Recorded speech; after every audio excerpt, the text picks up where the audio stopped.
Bonjour tout le monde, bienvenue dans notre formation express sur Elevator Pitch avec Marie ce matin.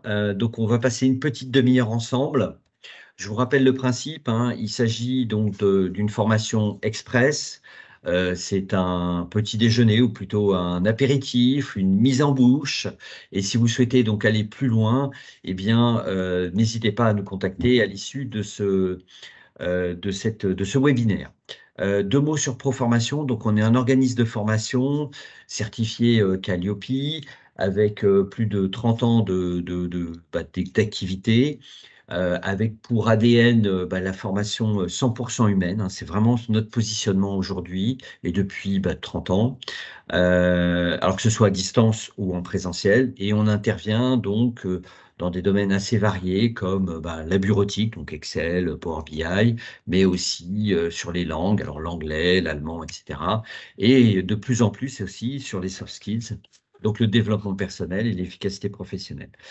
Donc vous pourrez disposer d'un replay à la suite de cette formation qu'on vous enverra dans les 48 heures. Et je vous invite évidemment à poser vos questions via le chat. Voilà, je laisse la parole à Marie. Merci Raphaël, bonjour à tous. Effectivement, nous allons donc parler du pitch commercial aujourd'hui. Alors, c'est parti, je vais compter sur vous sur le démarrage pour répondre à une ou deux petites questions via le chat. Et puis, Raphaël me fera un petit compte-rendu de ce que vous écrivez. Voilà, il y a une petite demi-heure, ça va vite, donc je démarre. Mais surtout, n'hésitez pas à poser vos questions et on pourra garder 2-3 minutes à la fin pour y répondre. Donc, voilà, n'hésitez pas, Raphaël, check le chat en même temps. Alors, au programme de ce matin, on va se demander qu'est-ce que l'élévateur pitch, évidemment, et à quelles occasions on peut pitcher. Ensuite, on verra les questions qu'il faut se poser avant donc de créer son pitch pour avoir vraiment toute la matière nécessaire pour pouvoir créer un pitch percutant et pertinent pour notre sujet. Et puis, on verra enfin la structure du pitch idéal, comment structurer son pitch. Vous verrez, à la toute fin, vous aurez vraiment 2 exemples concrets de pitch. Donc, il y aura des exemples. Voilà. Donc déjà, je vous demande, pour vous, qu'est-ce que c'est qu'un pitch? Avant même donc de commencer, là, je voudrais que vous me disiez dans le chat rapidement, en une petite phrase simple, pour vous, c'est quoi un pitch? Je vous laisse la main. Qu'est-ce que c'est qu'un pitch d'après vous? Et puis, vous pouvez dire d'ailleurs aussi si vous avez déjà eu l'occasion de pitcher ou pas du tout, si c'est tout nouveau pour vous. Là, je vous laisse quelques instants. Raphaël, tu peux me dire dès que tu as des réponses. Merci. Vous m'entendez toujours bien, c'est bon? Oui, parfait. Oui. Pardon, Ok. je n'avais pas activé mon micro, excusez-moi. Oui, donc, c'est pouvoir se présenter rapidement pour un entretien professionnel, présentation rapide et convaincante, une présentation encadrée et timée, une brève description d'un projet, une présentation, c'est nouveau, bon, c'est un résumé rapide et percutant, l'art de convaincre en peu de temps. Voilà Ok. quelques réponses. Super, merci. Écoutez, bravo, c'est exactement ça. Vous savez déjà ce qu'est un pitch, c'est top. Effectivement, un pitch, c'est un argumentaire d'abord commercial, c'est-à-dire qu'à la base, ça vient quand même de la vente. Hein. Ok, donc c'est bien un argumentaire commercial. En anglais, on appelle ça un sales pitch. Ok, et c'est effectivement, si vous ouvrez le dictionnaire, hein, le Larousse ou le Robert vous dira que c'est un bref résumé accrocheur d'un sujet, d'un projet, d'un livre, d'un film, voire de soi. La spécificité quand même du pitch, c'est que, donc on l'a dit et vous l'avez dit aussi, c'est bref, c'est court. Donc en général, on est sur 2-3 minutes. 2-3 minutes, évidemment, ça peut s'allonger, ce temps peut s'allonger selon ce que vous pitchez. Vous savez qu'on assiste depuis quelques années à beaucoup de concours de pitch, notamment pour les startups qui essayent de lever des fonds devant des investisseurs et qui, du coup, voilà, les projets s'enchaînent les uns derrière les autres. Et là, il y a un petit peu plus de temps. Un pitch de projet peut aller jusqu'à 20 minutes max. 20, c'est un gros maximum. Mais en général, c'est plutôt 10 minutes, 10-12 minutes. Donc, on peut aller jusque-là.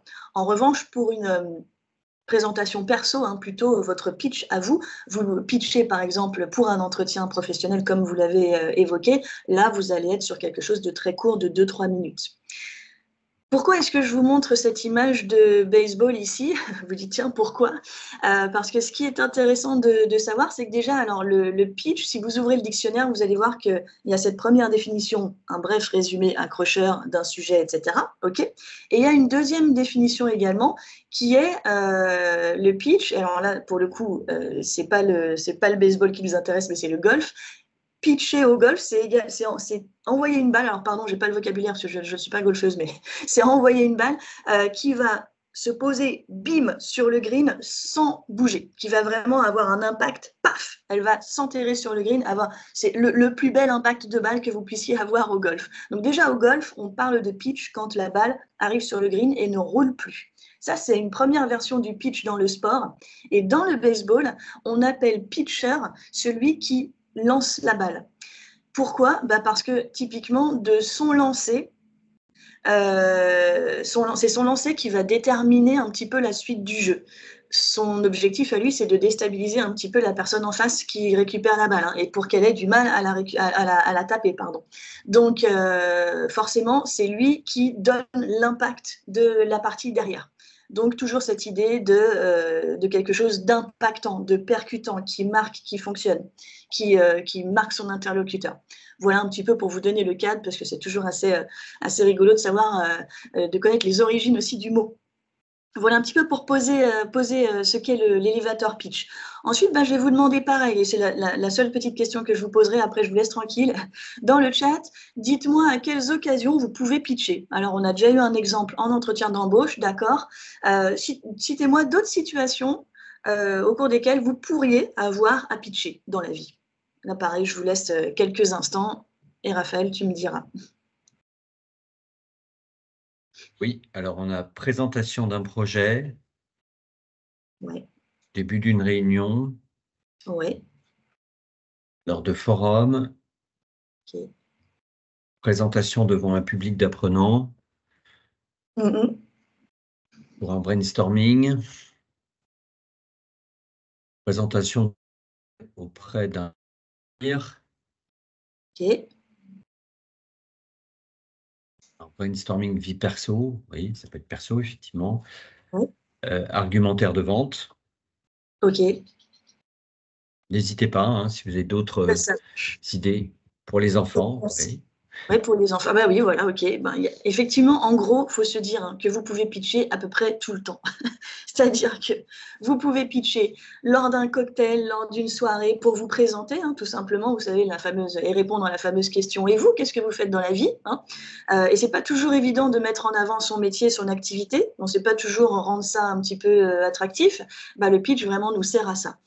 Vous pouvez effectivement pitcher lors d'un tour de table, lors d'une réunion, évidemment, lors, vous savez, de ces rencontres de business, ce qu'on appelle les speed business meetings, où on va rencontrer très rapidement, comme pour un speed dating, très rapidement plein d'entreprises, et il va falloir les convaincre soit de nous embaucher, par exemple, soit d'être partenaire, d'organiser un partenariat, etc. Sur un salon professionnel, si vous tenez un jour un stand, vous allez sans doute pitcher à vos clients très rapidement, parce qu'il faut les capter, il faut les arrêter avant qu'ils aillent sur le stand de voisins. Lors d'un entretien d'embauche, évidemment, c'est la base. Dans l'avion, le train, c'est pour vous dire qu'à peu près partout, vous rencontrez quelqu'un, votre voisin dans les transports, si vous commencez à discuter, vous pouvez pitcher. Avec des amis, en famille également, sur les réseaux sociaux, bien sûr, parce qu'on peut pitcher à l'oral, mais on peut pitcher à l'écrit aussi, donc sur votre site internet, sur votre profil LinkedIn, etc., par mail, bref, on peut pitcher à peu près tout le temps. D'où l'intérêt d'avoir un pitch bien prévu, déjà, un petit peu avoir son pitch perso sous le coude, qu'on peut ressortir à peu près à n'importe quelle occasion. Évidemment, c'est ce qu'on va voir. Selon la situation, notre pitch, on va bien sûr l'adapter. Donc, c'est parti pour se demander un petit peu, quelles sont les questions qu'on va se poser avant de créer son pitch.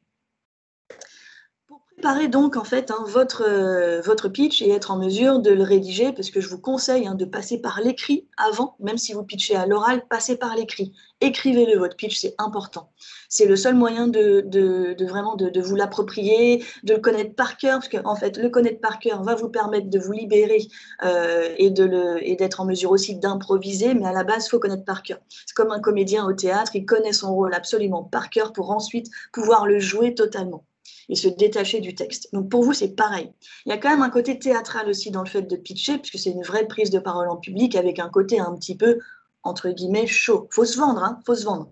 C'est quand même vraiment pour vendre son idée, son projet ou se vendre soi. Donc déjà, première question essentielle, on se demande, c'est quoi mon objectif? Quel est l'objectif de ma présentation? Est-ce que quand je vais pitcher, est-ce que c'est pour informer la personne en face, donc est-ce que c'est pour donner des informations factuelles? Est-ce que c'est pour échanger? Est-ce que c'est pour expliquer une notion? Est-ce qu'au contraire, c'est pour motiver? Parce que vous pouvez bien sûr avoir à pitcher auprès de vos équipes, si vous êtes manager par exemple, pour les motiver sur un projet. Est-ce que je pitch pour obtenir une décision, pour faire agir, obtenir un go ou un no-go de ma direction, par exemple, suite à ma présentation? Bref, vous voyez bien ici que selon l'objectif, vous ne direz pas du tout la même chose. Entre vouloir informer factuellement et vouloir motiver ou faire adhérer une équipe à un projet, ça n'est pas du tout la même démarche. Donc, essentiel, question numéro 1, qu'est-ce que je veux obtenir en fait? Quel est mon objectif? Ensuite, bien sûr, à qui je parle, qui est mon public? Ça, c'est fondamental de vous poser vraiment la question en profondeur, pas juste en surface. Oh, bah, c'est Martin et Sophie. Oui, mais Martin et Sophie, c'est qui? Qu'est-ce qu'ils ont? Quel est leur degré de connaissance de votre sujet? Est-ce qu'ils sont experts ou pas? Est-ce qu'ils sont novices? Est-ce qu'ils adhèrent déjà ou est-ce qu'il va vraiment falloir les convaincre? Bref, il y a plein de questions à vous poser. Donc déjà, est-ce que c'est une ou plusieurs personnes? Est-ce que ces personnes-là ont le même niveau d'expertise, le même pouvoir de décision? Parce qu'évidemment, si vous êtes face à votre comité directeur, vous voulez obtenir un go sur un projet, vous avez 3 personnes en face de vous, mais en fait, il n'y en a qu'une qui va pouvoir appuyer sur le bouton. C'est pas qu'on va oublier les 2 autres, mais c'est celle-ci qu'il va falloir toucher principalement, parce que c'est elle qui a le pouvoir de dire oui ou non. Donc, posez-vous bien la question. Qu'est-ce que ces personnes savent de mon sujet? Donc, à quel point je dois leur donner de la matière? Si elles savent déjà les 3/4, je vais à l'essentiel, sinon il faut quand même que je pose un peu un contexte. Comment je vais pouvoir les intéresser, les captiver, parler leur langage? Et qu'est-ce qu'elles ont à gagner à travailler avec moi? Demandez-vous, ça c'est par exemple dans la dimension entretien d'embauche, mais qu'est-ce qui va faire ma valeur ajoutée? Pourquoi elles devraient m'écouter et faire affaire avec moi? Qu'est-ce qu'elles ont besoin d'entendre également pour être rassurées? Souvenez-vous qu'on est dans un cadre de vente, même si je suis bien d'accord, quand on se vend soi-même, c'est pas du pur commerce, mais dans l'idée de vente, en tout cas, on doit convaincre de son projet, de son parcours, de son expertise, etc. Donc souvent, quand même, il faut rassurer aussi son interlocuteur en général, lui faire preuve de confiance, lui montrer qu'on est solide, etc. Donc là, à vous de vous demander qu'est-ce que ce public-là a besoin d'entendre. Et puis, bien sûr, quels sont les enjeux de votre public? Si c'est pour travailler avec vous, à quoi vous devez répondre pour les convaincre? Est-ce que c'est en une dimension financière? Est-ce que c'est de l'organisation, du gain de temps, etc., etc. Il y a plein de questions à vous poser vraiment sur votre public pour être en mesure de bien vous adresser à lui. Troisième question. Oui, pardon, je suis allée un peu en avant. Évidemment, bien sûr, vous allez adapter votre pitch à votre cible. Pourquoi vous voyez cette image de vitrine? Parce que c'est un petit peu la même chose, comme dans un magasin vous avez un magasin de vêtements.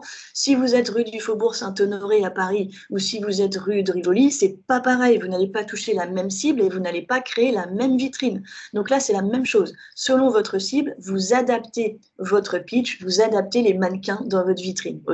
Donc, c'est pour ça qu'en général, c'est du boulot parce qu'on peut peut-être avoir 4 ou 5 pitchs différents selon la situation. C'est comme une lettre de motivation pour intégrer une entreprise, vous adaptez la lettre à l'entreprise. C'est pareil. Vous adaptez votre pitch à votre interlocuteur. Ensuite, on se demande qu'est-ce que je veux que mon interlocuteur retienne de cette intervention? Qu'est-ce qui doit le marquer? Donc là, c'est vraiment en fait décider quel est le message essentiel, le message clé que je vais faire passer tout au long de mes 2-3 minutes de discours. Ça, évidemment, c'est un certain travail hein, de se poser la question. Si vous venez en formation, eh ben, vous découvrirez comment, comment est-ce qu'on peut identifier le message clé. OK? Ensuite, on se demande quelle est la problématique de notre interlocuteur. Ça, c'est essentiel. Puisqu'on est dans un cadre quand même commercial, ben, en général, hein, on a un problème en face et nous, on apporte une solution classique. Donc, quelle est la problématique de mon interlocuteur? Là, il s'agit vraiment d'identifier, c'est un peu fort, mais c'est comme ça qu'on en parle dans le cadre du pitch, quelle est sa souffrance en fait? Quelle est sa souffrance aujourd'hui et comment moi, avec ma solution, je vais pouvoir la soulager? Et ça change tout d'identifier ça. Ça fait partie de votre valeur ajoutée, hein, évidemment. Comment est-ce que, voilà, c'est un petit peu là l'aspect diagnostic médical. Je suis médecin, j'ai un patient en face de moi qui a priori un problème, une souffrance, une maladie, etc. Je pose un diagnostic et je prescris une ordonnance. Ben, c'est la même chose. Là, vous devez vraiment parfaitement bien connaître votre public pour être en mesure de savoir ce dont ils ont besoin précisément. Là aussi, bien sûr, il y a des techniques hein, pour pouvoir réussir à identifier tout ça. Et ce qui va être essentiel, c'est que vous réussissiez dans votre discours à illustrer en quoi cette souffrance est pénible pour l'autre. Comme ça, vous lui montrez, je t'ai compris. En fait, je t'ai compris, je vis la même vie que toi, je sais ce que tu vis et voilà ce que je peux faire pour toi pour résoudre ce problème. J'espère que je ne vais pas trop vite, mais voilà, je vois le temps qui passe, donc j'avance. Cinquième question. Ça va? Ok. Cinquième question, quels sont les bénéfices de mon offre? Donc, j'ai identifié le problème de mon interlocuteur, évidemment j'ai une solution, et quels sont les bénéfices, les avantages à travailler avec moi? Souvent, dans un pitch, c'est assez codifié, hein, le pitch, donc on a souvent le même type de formulation qui peut revenir, et souvent on utilise celle-ci, c'est-à-dire on va dire, j'aide, voilà, bonjour, je suis Sophie Martin, j'aide mes cibles, en l'occurrence, hein, j'aide mes clients, vous verrez, je vous donnerai des exemples à la fin, hein, donc là je ne vais pas essayer trop de me projeter, mais si, je peux déjà vous dire ça. J'aide si vous êtes formateur, voilà, je suis formatrice moi-même sur le pitch. Bon, qu'est-ce que je pourrais dire? J'aide mes apprenants, voilà, les collaborateurs d'entreprise qui ont de nombreux pitchs à réaliser sans en connaître la structure et sans avoir confiance en eux, à réaliser un pitch percutant tout en y croyant, en étant investi, en étant authentique et en y prenant du plaisir. Vous voyez, c'est quelque chose un petit peu comme ça que je pourrais dire. J'aide qui a tel problème à obtenir tel bénéfice. Même si après vous ne le formulez pas comme ça, en tout cas, c'est l'idée que vous devez, c'est ce que vous devez avoir en tête pour répondre et construire votre pitch de la meilleure des façons. OK ? Et là, vous avez un pitch déjà. Quand vous avez déjà cette structure-là, ce début de structure, vous commencez déjà à avoir la substantifique moelle d'un pitch. C'est la bonne nouvelle, c'est qu'on est bien parti. À partir du moment où vous savez dire ça, moi, mon job, c'est d'aider ou d'accompagner, hein, etc. C'est pas forcément aider, hein. Aider, rassurer, accompagner. Bon, un verbe d'action, souvent. Je fais telle chose pour telle personne qui ont tel problème et elles obtiennent ainsi tel bénéfice. Et ben voilà, ça c'est bon, c'est un pitch déjà. Et après, évidemment, on va l'étoffer. Mais c'est déjà le squelette de votre pitch. Ensuite, évidemment, on se demande quelle est ma différence, parce que, soyons clairs, hein, peu d'entre nous réinventent la poudre, hein, donc on est souvent nombreux à proposer les mêmes services, d'accord? Donc qu'est-ce qui va faire la différence? Pourquoi mon interlocuteur devrait travailler avec moi plutôt qu'avec le voisin?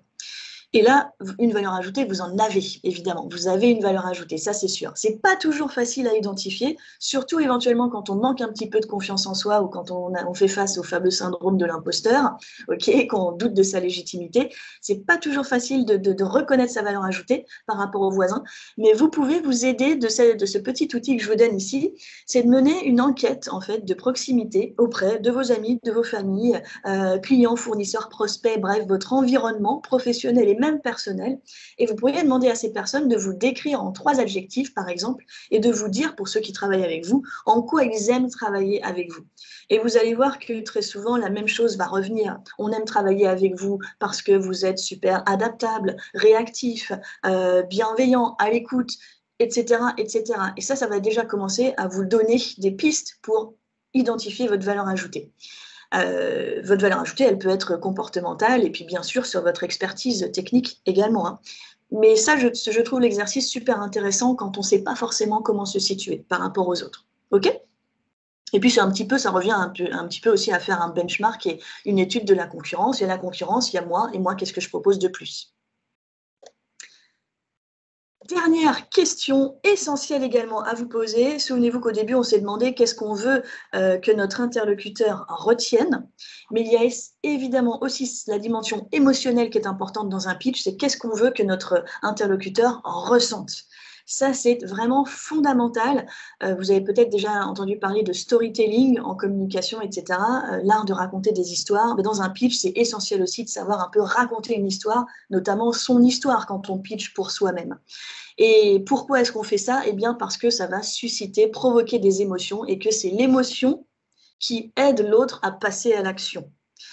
Les émotions qu'on souhaite provoquer, rassurez-vous, hein, c'est pas faire pleurer, faire rire aux éclats forcément, hein, c'est juste tout simplement un peu de surprise, un intérêt. Vous pouvez avoir envie de choquer également en amenant, en évoquant peut-être une anecdote un petit peu, voilà, ou un chiffre clé qui marque. Hein, voilà, quand on vous dit que tiens, 75% des gens dans le monde sont glossophobes. En fait, c'est-à-dire qu'ils ont peur de parler en public. Oh bah ça, oh ouais, 75% des gens sont glossophobes, c'est énorme. Ça surprend, ça choque un petit peu. Voilà, ça c'est le genre d'émotion que vous pouvez avoir envie de faire passer dans votre pitch. Susciter vraiment l'intérêt et le « Ah tiens, je suis étonné, j'ai envie d'écouter la suite ». Là, pareil, il y a plein de façons de faire. Vous apprendrez ça si vous venez en formation. Encore une fois, c'est l'émotion qui pousse à l'action. Si c'est pour ça d'ailleurs hein, que on sait que si c'était la raison qui nous pilotait, il n'y aurait plus de fumeurs sur Terre, par exemple, hein, d'accord. Par contre, on sait que le taux de fumeurs diminue un tout petit peu quand même à chaque fois qu'on lance des campagnes de pub choc. Ben voilà, c'est la même chose pour la sécurité routière, etc. Si on choque un peu, si on provoque un peu d'émotion, c'est là que potentiellement on peut passer à l'action, on peut bouger, on peut changer nos comportements. C'est ce que vous recherchez évidemment via votre pitch. Voilà pour les questions à se poser. Ensuite, on en arrive à, une fois que vous avez posé ces questions et que vous y avez répondu, vous avez déjà une vision à 360 de ce que vous allez pouvoir raconter dans votre pitch. Donc là, déjà, vous avez la matière. Et ensuite, on va structurer. On va structurer comment? En 5 étapes. D'abord, on a une accroche. Ça, c'est essentiel. J'ai envie de dire, dans toute prise de parole en public, en fait, hein, vous devez capter votre auditoire immédiatement et ça passe par l'accroche. L'accroche, ça peut être une question, ça peut être une anecdote, une histoire, donc du storytelling. Ça peut être une vidéo éventuellement si vous pitchez pour un projet devant une équipe. Vous pouvez tout à fait démarrer par un petit extrait vidéo qui parle pour vous, hein, qui introduit votre sujet. Vous pouvez tout à fait vous servir d'éléments extérieurs. Ce n'est pas toujours vous qui devez tout dire. Ça, c'est possible aussi. Là, une accroche, par exemple, hein, c'est l'exemple que je vous ai donné à l'instant. Savez-vous que 75% de la population mondiale est glossophobe? Ah, tiens, alors ça, c'est surprenant parce que déjà, vous avez une personne sur deux qui ne va pas savoir ce que c'est que la glossophobie. Donc, et puis, 75%, le chiffre est fort. Donc, souvent, dans une accroche, on peut utiliser un chiffre clé, une statistique, un résultat d'étude qui, évidemment, va parler de votre sujet hein, et qui peut tout de suite marquer les esprits. Ça, en général, ça fonctionne très bien. Ensuite, on a la promesse. La promesse, c'est, souvenez-vous, vous avez identifié le problème chez votre interlocuteur et vous avez une solution. C'est ce qu'on va appeler la promesse. C'est moi, je sais que vous souffrez de ça et voilà ce que je peux vous apporter. Et c'est ma promesse. Et c'est votre valeur ajoutée. Tout ça est en lien, évidemment. Ce que je peux vous proposer, ce que je vais vous amener pour résoudre votre problème, c'est aussi ce qui fait ma valeur ajoutée. Vous allez voir, ça va s'éclaircir hein, dès qu'on va passer aux exemples, hein, rassurez-vous. En 3, on a le détail de votre offre. Évidemment, accroche, j'ai capté l'attention. Du coup, la personne est totalement à l'écoute. Je lui amène ma promesse, je lui explique ce que je fais et ce que je peux lui apporter. Et bien sûr, il faut quand même que je détaille un minimum hein, pour avoir de la légitimité. Donc là, dans le détail de votre offre, vous allez développer, par exemple, avec qui vous avez travaillé jusqu'à maintenant, vos références, ce que vous faites très concrètement. Si vous êtes formateur, est-ce que vous proposez de la formation sur mesure ou que des formations catalogues, etc. etc. Posez-vous toutes les questions de ce qui vous rend légitime pour rassurer la personne en face. Donc là, il faut lui amener de la matière, du factuel, hein, des faits. des choses des éléments de preuve en fait, des éléments de preuve pour qu'on puisse vous faire confiance. Dans un pitch, le détail de l'offre, c'est la partie qui peut varier en termes de taille, c'est-à-dire si vous avez 2 minutes, eh ben, vous allez avoir un détail de l'offre assez succinct. Si vous avez 10 minutes devant vous pour un pitch de projet, comme je vous disais au départ, eh bien, c'est cette partie détail de l'offre qu'on va venir étoffer. En revanche, les 4 autres parties ne peuvent pas bouger en termes de taille. L'accroche, c'est toujours très bref, hein, c'est une phrase ou deux. La promesse, pareil, c'est « j'aide telle personne à faire ceci, tatati tatata », c'est 2 phrases. Et vous allez voir la suite, c'est la même chose. Quatrième étape, c'est ce qu'on appelle l'engagement. Ça va être quelques phrases là aussi pour donner envie vraiment à votre interlocuteur de vous suivre, de partir avec vous. C'est là que vous devez vraiment aller sur le volet émotionnel. En général, on va essayer d'avoir un vocabulaire assez incitatif, inspirant, donc des adjectifs qualificatifs, des phrases un peu fortes, des punchlines un petit peu pour que la personne se dise « Ah ouais, c'est sûr, il faut que je parte avec lui ou avec elle, c'est ce dont j'ai besoin ». Pareil, vous allez voir l'exemple juste après. Et en 5e étape, un appel à l'action. Vous voulez obtenir quelque chose avec votre pitch, souvenez-vous, vous avez un objectif. Votre objectif à la fin, il faut le donner, il faut l'évoquer. Si vous souhaitez, si par exemple vous êtes sur un salon, vous pitchez auprès d'un potentiel prospect, d'un potentiel client, et vous voulez qu'il vienne vous rencontrer sur votre lieu de travail la semaine d'après, eh ben vous lui dites clairement, voilà, vous avez fait votre pitch, vous l'avez intéressé, vous l'avez captivé, vous avez suscité son intérêt, là vous lui dites, bon, Monsieur Martin, rencontrons-nous la semaine prochaine, venez dans nos locaux, je vous ferai visiter l'entreprise. Vous le dites. Là, en fait, c'est ce qu'on appelle aussi en anglais le call to action, qu'on connaît bien dans le domaine de la vente. Hein. Vous voulez que votre interlocuteur passe à l'action en faisant ce que vous avez envie qu'il fasse. Il faut lui dire. Partez pas du principe qu'il va comprendre tout seul ce que vous attendez de lui. Donc là, on lui dit ce qu'on attend de lui. Est-ce qu'on attend un rendez-vous? Est-ce qu'on attend de pouvoir signer un partenariat, un accord, etc. etc. Voilà, c'est votre objectif ici que vous devez redonner pour en fait boucler la boucle. OK ? Et souvenez-vous que donc, c'est très très court. Hein. D'ailleurs, j'ai oublié de vous dire ça au début, effectivement, mais on dit elevator pitch parce qu'à la base, c'est un petit discours très très rapide qu'on devrait avoir le temps de développer sur le temps d'un trajet en ascenseur. Donc, on n'est même pas sur 2 minutes hein, dans un ascenseur. On peut pitcher en 30 secondes. Hein. Mais bon, après, évidemment, on peut sortir de ça. Et encore une fois, un pitch, ça peut être un peu plus long que ça. Voilà, je respire un coup et je vous donne les 2 exemples finaux pour que vous puissiez vous rendre compte un petit peu de ce à quoi ça peut ressembler. Ah pardon, je suis allée trop vite en plus. Oui, l'accroche, mais je vais passer très vite là-dessus. Attendez, je vais même, je pense, faire un petit... Je vais faire une avance rapide parce qu'en fait, j'ai déjà développé les points. Pardon, j'avais oublié que j'avais des... J'avais oublié que j'avais des slides après. C'est tout ce que je vous ai dit, hein, rassurez-vous. Vous ratez rien, hop, et puis vous aurez le petit document, peut-être, je pense aussi, je ne sais pas si... Enfin, dans le replay, vous l'aurez, du coup. Donc, je passe aux exemples parce que je vois que l'heure tourne. Un exemple d'une coach en prise de parole en public qui s'adresserait à des porteurs de projets. Voilà ce qu'elle pourrait dire. Première étape, il s'agit donc ici de l'accroche. Hein. Donc vous voyez qu'elle peut être un petit peu plus longue que 2-3 phrases, hein. Ça dépend, c'est à vous de jauger. Qui parmi vous n'a jamais ressenti cette sueur froide, ce nœud dans l'estomac, cette sensation de gorge sèche à l'idée de s'exprimer devant un public? Aucune main levée? Bon, pourtant, j'ai l'honneur de vous annoncer que vous êtes tous glossophobes. Oui, oui, la glossophobie, aussi connue comme la peur de parler en public, touche près de 75% de la population mondiale. C'est la 2e plus grande peur après celle de la mort et bien avant la peur des araignées. Là, on se doute qu'on a capté notre public, ok? Promesse? Je suis coach en prise de parole en public et je vous promets de libérer l'orateur charismatique qui sommeille en vous. Détail de l'offre. Depuis 10 ans, je me suis spécialisée dans l'accompagnement des créateurs d'entreprises et porteurs de projets. J'ai vu des projets passer du stade conceptuel à la réalité grâce à des présentations percutantes.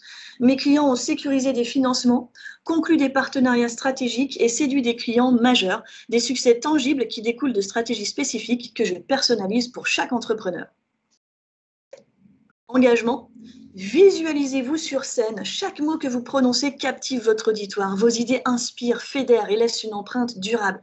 Qu'est-ce que ça vous fait de ressentir cette confiance inébranlable? Oui, vous en êtes capable et ensemble, nous allons transformer votre rêve entrepreneurial en réalité. Appel à l'action. Discutons de votre prochaine session de coaching. Je vous appelle demain. Et oui, on ne propose pas. Hein. Si je vous appelais demain, je vous appelle demain. La personne vous dit « Ah, je ne peux pas », bon, vous reprogrammez. Mais soyez confiants, soyez sûrs de vous et allez-y franchement. Ça, c'est un premier exemple. Évidemment, il faut vous l'approprier, hein, que ce ne soit pas robotique. Il faut que ce soit vos mots, que ce soit authentique, que ça vous appartienne. Si ça n'est pas authentique, la personne en face le sent direct et ça ne fonctionne pas. Donc là, ce sont des exemples, évidemment, pour vous montrer un peu la structure, mais après, vous rédigez ça à votre manière. Autre exemple pour un consultant donc, en management qui s'adresserait à des dirigeants d'entreprise. Avez-vous déjà rêvé de déconnecter complètement pendant vos vacances sans ouvrir votre boîte mail et sans être hanté par tout ce qui pourrait se passer en votre absence? Consultant en management, je m'engage à vous aider à libérer du temps, à optimiser vos opérations et à instaurer une gouvernance solide. En 15 ans, j'ai eu le privilège d'accompagner des dirigeants de renom à transformer le chaos en ordre. J'ai permis à une centaine de cadres de haut niveau de profiter de vacances sans interruption. Imaginez-vous allongé sur une plage, l'esprit libre de toute préoccupation professionnelle où le seul choix à faire est celui du cocktail. Vos collaborateurs prennent des initiatives proactives, les projets avancent sans accroc, votre entreprise prospère même lorsque vous êtes loin. C'est ça la réalité d'un management stratégique et c'est ce que nous allons réaliser ensemble. Je peux vous expliquer ma façon de travailler plus en détail lors d'un prochain rendez-vous vendredi. Voilà. Et oui, vous en êtes capable, même si ça paraît challengeant comme ça. Voilà, je m'arrête de parler, c'est déjà. Mais je vois qu'il est pile poil, il est 31, ça va. Parfait, au niveau du timing. Merci beaucoup, Marie, pour ce pitch de 30 minutes. Bon, qui est un pitch un peu long pour le coup, mais percutant, je trouve. Vous étiez très nombreux, hein, donc plus de 70. Donc, on n'a pas pu traiter toutes vos questions. Alors, attendez, je vais regarder un petit peu ce qu'il y a dans les verbatim. Oui, on doit avoir plusieurs pitchs en fonction de la situation. Oui. Alors, des personnes, oui, vous allez recevoir le replay, hein, on va vous l'envoyer, je vous l'ai dit, il faut compter 2 jours hein, au plus tard. Cela reste difficile avec des clients tout de même, alors je suppose que c'est par rapport à une approche. C'est pas un exercice facile, hein, ça c'est sûr. Ouais. Sûr. Voilà, puis il y a le replay. Voilà, écoutez, si vous avez des questions, n'hésitez pas. Il nous reste encore une ou deux petites minutes pour y répondre. Et je vous rappelle que vous pouvez nous contacter. Alors, je vous laisse mes coordonnées dans le chat. Vous pouvez nous contacter si vous avez des projets de formation et si vous voulez aller un petit peu plus loin. On propose des formations de 2 jours, hein, donc animées par Marie, soit en présentiel, soit en classe virtuelle. Hein.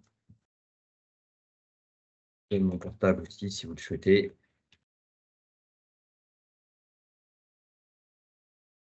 Dans le chat, ainsi que mon adresse mail. Donc, c'est r-berio@proformation.fr. Écoutez, merci à tous.